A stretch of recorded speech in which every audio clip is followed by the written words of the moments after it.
Hi, everyone. You are listening to the Rachael Maves Podcast, and I am Rachael Maves, your host. This podcast is part of the lead up to the upcoming Measure What We Value Summit, scheduled for February 5th through 6th in 2025 in Fresno, California. The summit emphasizes honoring and amplifying student voices, fostering inclusive classrooms, and equipping educators with tools for impactful change.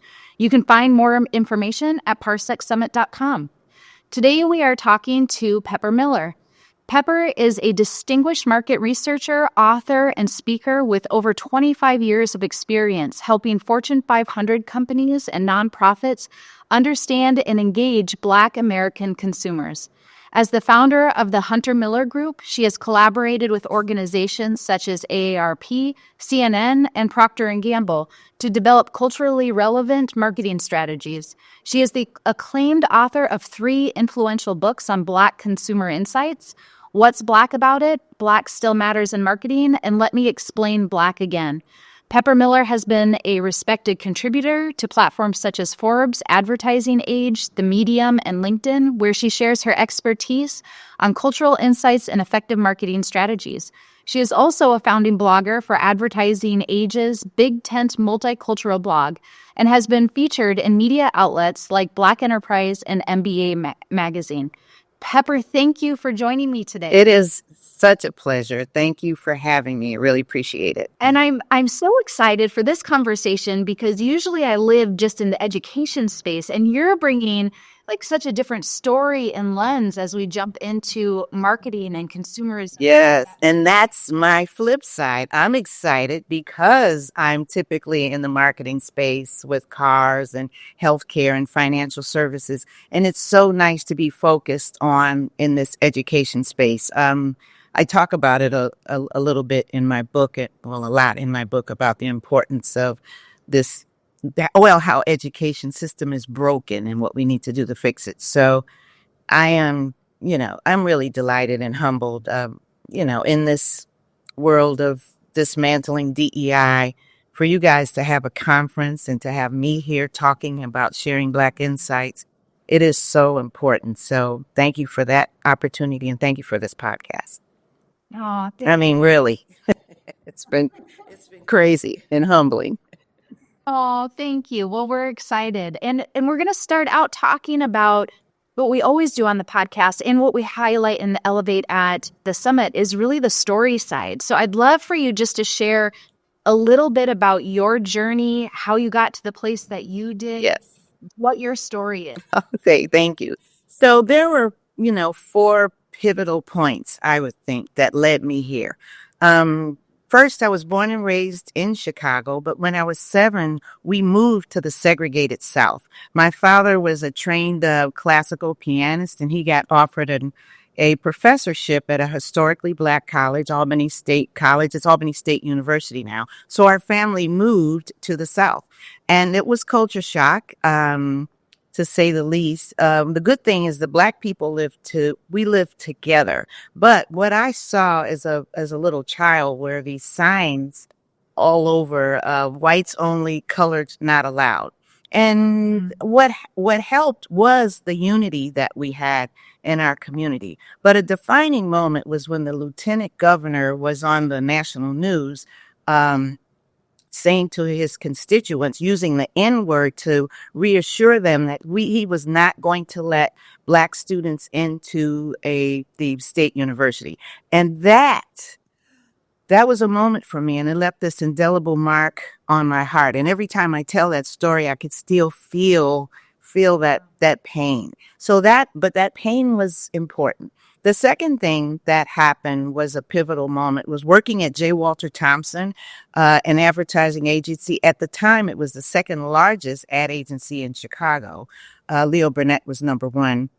And on my last job, I worked in administration, loved the job, office planning, working with architects and interior designers, and doing lots of research on cost-saving alternatives. I was then, because of the research piece that I liked, I got accepted into the 4A's program, where we did a broader,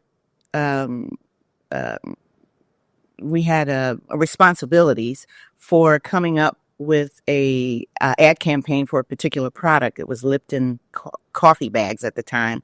And I got a chance to play around with research and then participate in some focus groups at J. Walter Thompson, and I loved it. I applied for the research training program. I did not get in, and I subsequently left and started my own business. So that was the second thing. Third thing is starting my own business. I'm out there knocking on the doors, wanting to do research, and I was told, we'll call you when we have something Black. And I'm like, you talking to me? I just couldn't get any just general market research. So it was the mainstream, it was the Black agencies, like Burrell, and which is still in business, but the other agencies, Procter and Gardner, Morse Communication, Chisholm Mingle, Vince Colors, they're all out of business. And then there was Soft Sheen, this big hair care company that was bought by L'Oreal, but they provided me the opportunity to practice my craft. And in doing so, I kept hearing in focus groups, Black people talk about their experience, of course, and I could understand it, but it was them sharing their points of view about advertising messages that did not resonate with them. So, fourth thing that I did was I'm going to go and speak at some of these multicultural conferences. There were no Black people speaking at these conferences, or very, very few. And if there was a speaker talking about Black America, it was the same thing all the time, the numbers, the demographics. And I was going crazy for wanting to know the why. So I started speaking. I started sending out market snapshots. My publisher, who's still my publisher today, said, you need to write a book. I'm like, get out of here with that. He finally kept pressuring me. And then hence I wrote the first book in 2005, the second book in 2012. And then the third book, Let Me Explain Black Again, last year. It launched in 2023. And I have been a fiend for helping society and brands understand the value of Black America as a people as well as a market segment. It's what drives me. It keeps me awake at night. That's how I ended up here. Oh my God. Yeah, and just such a valuable voice that you're bringing into that space in a time when that wasn't there at all. Exactly. I mean, and now when we're being erased, our history is being erased. So we still have to, keep fighting. What is it that you love about research? I heard you say that a number of times, like you just love research. You wanted to do the research. Well, you know what? I love qualitative research, and I miss the old days of qualitative research where we had conversations with people. It's not like that anymore. But I love hearing people's stories and to understand them. What I love about the research industry, we are taught to leave our biases at the door. And as a result of that, they have been more welcoming to me and my message. I think that's what I love about it mostly, the qualitative side of is just learning about different people, their experiences and their culture, and how that applies to me and how do I connect with them. It's all about connection. Yeah, I love that. And what a through line, regardless of background, history, culture, to connect with the story. Absolutely. Yeah. I love it. Well, tell us a little bit about your keynote. I know the title is Unpacking the Value of the Black American Experience. Let me explain Black again. Can you share a little bit about what it's going to be highlighted on? Sure. All right. I think, the goal is, and I guess you explain that we want to help, share these Black insights and demonstrate how they can transform education by better understanding Black America and the Black experience. So that's the overall goal. So I think one of the key areas that I'm going to be focusing on are these 7 blind spots, these business leader blind spots, which are also Black insights. So I will be doing this presentation, but I'll also be doing a couple of workshops. In the spirit of time, we don't have time to talk about all the blind spots, but I will cover 3 of them. The avoidance of America's unbridled history, the misunderstanding of language, and the language of Black culture and the misunderstanding of identity. So to make it interesting, I'm going to be sharing some marketing examples, but I'm going to align them with education and talk about why this is important with education, why cultural competency is important in education, and how this pertains to standardized testing and cultural influence in the classroom. And so I will be aligning my insights and these blind spots with the educational system, so that people can make a connection with that.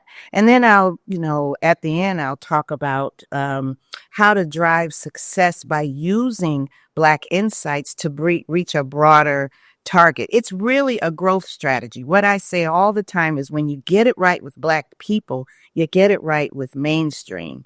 Because of our history, we've had to be resilient, we've had to be industrious, we've had to be innovative and creative. And in doing so, and in practicing and living this lifestyle of being resourceful and innovative and creative, these ideas are so applicable to other segments. It's about connecting to the humanity of people, using those insights to do that. So we will do that in the presentation and in the workshops as well. In the workshops, we'll talk a little bit more about the deficit of empathy and being unapologetically Black, how important authenticity is with Black people, and again, how it is to other segments of the population as well. It's not punitive. People might feel a little uncomfortable, but it is the raw truth. There's some things that are just the raw truth that we have to talk about. But it is so important to understanding the why behind Black people's beliefs and behaviors. Yeah. Well, I think what you just said, it really hits home with me, because I feel like that's a universal truth for everyone, right? The understanding of the why is critical. And even if there's not an agreement, which I'm not saying that there's not here, but even if there's not an agreement, that being able to look at it outside of yourself and from a different lens, it changes the way we interact. Like, absolutely. And those are, I'm looking at the importance of the soft skills. I mean, in addition to cultural competency and representation and test materials and, overcoming stereotypes, one of the things that it's really coming up is understanding empathy and humanity and identity. And, people, some businesses want to get away from that, but that is good leadership. And that's how you get at a better understanding and, again, connection. Yeah. I love that. Thinking about our audience, we have school leaders, practitioners, people from that education sector that are coming in. Can you give us just one tangible example of what that takeaway might look like for their context without giving away too much? I don't want to. Well, I mean, there's several points when I talked about cultural competency and test design and representation. I think the overall opportunity when we think about the why is to bring empathy to the table, and it's the breaking of the stereotypes. I think empathy does that. And so I think an opportunity is for the audience to think about that more, and what does that look like? So that means that how do we enhance our cultural competency for test design? Are we using real life experiences from the Black community? For example, I don't know if this is an urban myth. I've been trying to track this for years, but I keep hearing about an example on a standardized test that didn't go well for Black kids. And it was the expression, cut the lights off. It's something that we say, I don't care if you have a PhD or if you are working at a McDonald's or if you're a a blue collar or working class, we don't like blue collar. If you're a working class person, we hear this expression across all segments and all age groups of the population. So this story keeps coming up about how there was a question on the standardized test for grammar school kids, and in their mind, the response was to cut the lights off or turn the lights off. So cut the lights off was not provided as one of the responses, and it was deemed as incorrect for the Black kids.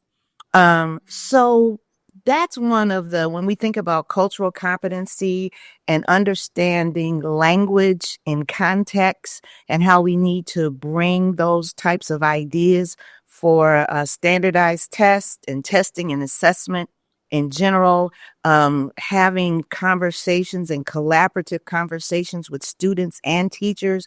Those are some of the things that we can learn, and we'll talk about that. And hopefully those will be some of the takeaways that we have for the audience. But the overarching takeaway is, how do we break the stereotypes and how do we have more empathy? And from there, we can talk about cultural competency, representation, collaboration. All of that ladders back up to breaking those stereotypes and having empathy. Yeah, I love that. When you think about joining us, what are you most looking forward to? So it was kind of like what you opened with. I'm coming in early. I'm going to be there day one. I think I'm speaking on day two, but I'm coming in on day one.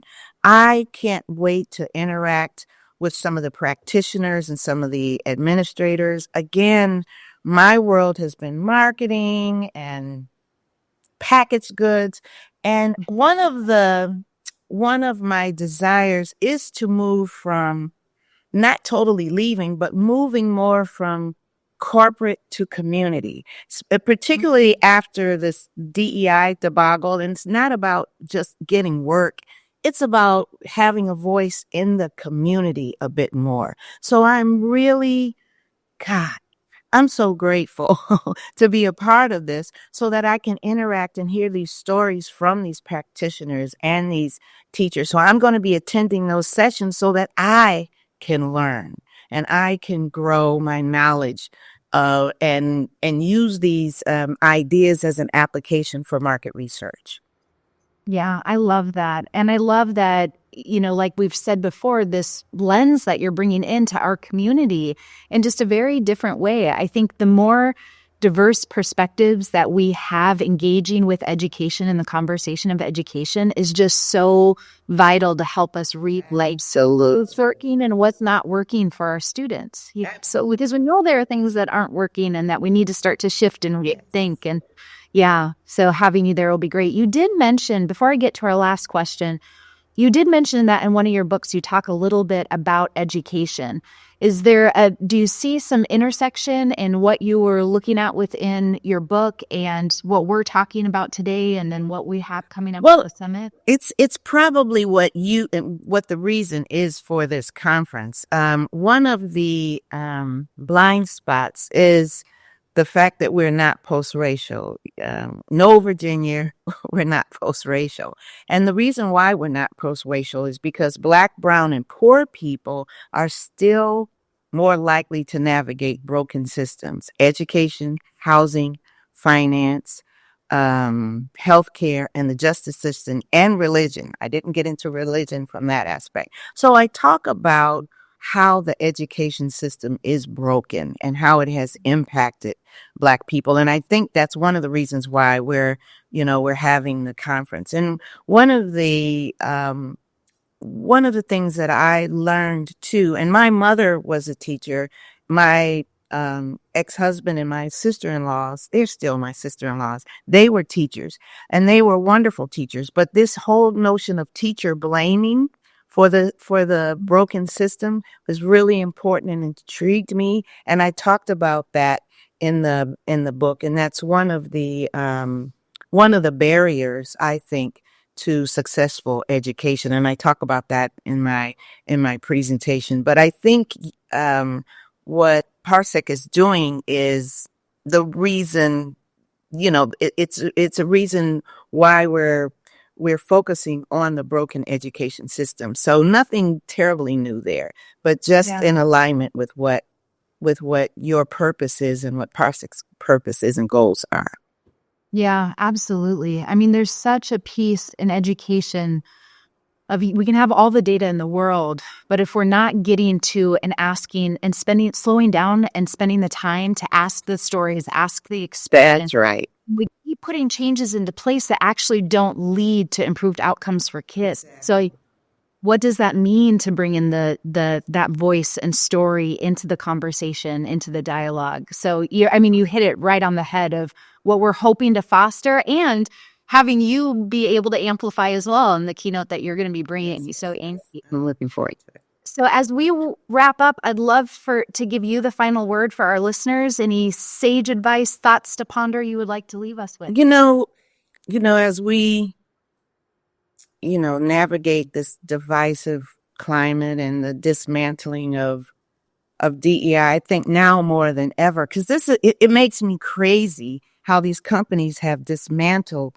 diversity, equity, inclusion, and belonging, because now more than ever, we need to be able to communicate and connect with people who are different from us.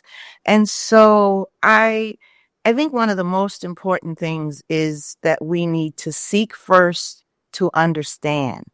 And in doing so, we're not necessarily taught to talk about differences. It makes us uncomfortable.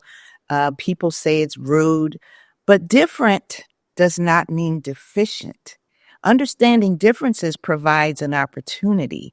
And so I think in seeking first to understand and understanding the similarities and the differences is going to be really important.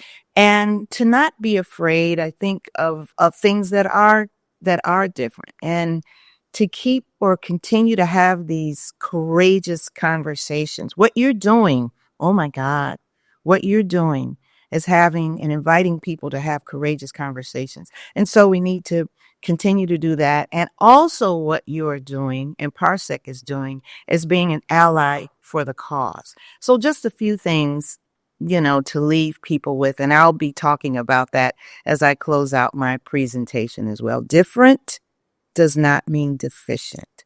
It's an opportunity. Yeah, I love that. Thank you. And thank you, Pepper, for your time today. I just really appreciate it. Me too. So to meet you in February, it'll be wonderful. Yeah, I can't wait. I'm excited. I got to figure out how to do the workshops because I'm a high heel girl. So I got this keynote to do. And then they said, you got these 2 workshops that are 90 minutes each. And I was like, well, that's not going to work. So I got to totally rethink my little workshop outfit. So and that's the thing. I'm a high heel girl too. I understand. Oh my God, my feet aren't going to make it. They used to when I was younger. I could wear them all day, but not anymore. So I got to read that. Thank you so much. Yeah, thank you, Pepper. Parsec Education is hosting the Measure What We Value Summit on February 5th through 6th in Fresno, California. Join us for impactful conversations on empathy, engagement, hard truths, and more, alongside leaders like Shaka Booker, Rich Stoll, Jamila Liscott, Pepper Miller, and student speakers like Liliana Sanchez and Tamia Lori.